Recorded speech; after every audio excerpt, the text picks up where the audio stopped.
binibigay mo iba, binibigay mo sa akin. Akin yan. Akala ko binibigay sa akin.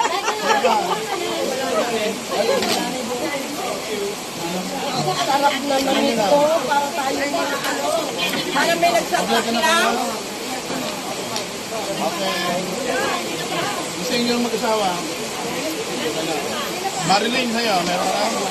Ayan, ayan, oh. Cheers. Ay, thank you. Pwede ba kayo hirap ang pwede? Sa dami.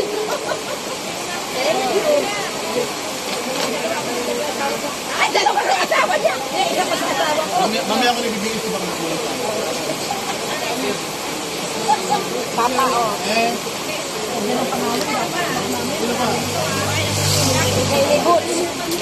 Napakabait naman ng tao na yan. Oo, napakabait naman. Talaga yung grasya.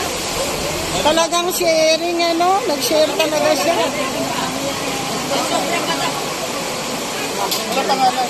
Kung si Lance ko ito. Kung si Lance. Actually, nagkakapit. Narinig ko yung kamatamalan. Hindi ako may kasalanan. Vilma.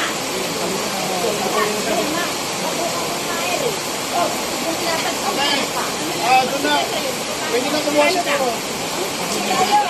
Pag-pray nyo naman yung pagkain na. Okay, let's pray for the food. Thank you, Lord. Let's all pray in the name of the Father, the Son, the Holy Spirit. Amen. Heavenly Father, we ask for your blessing upon this food.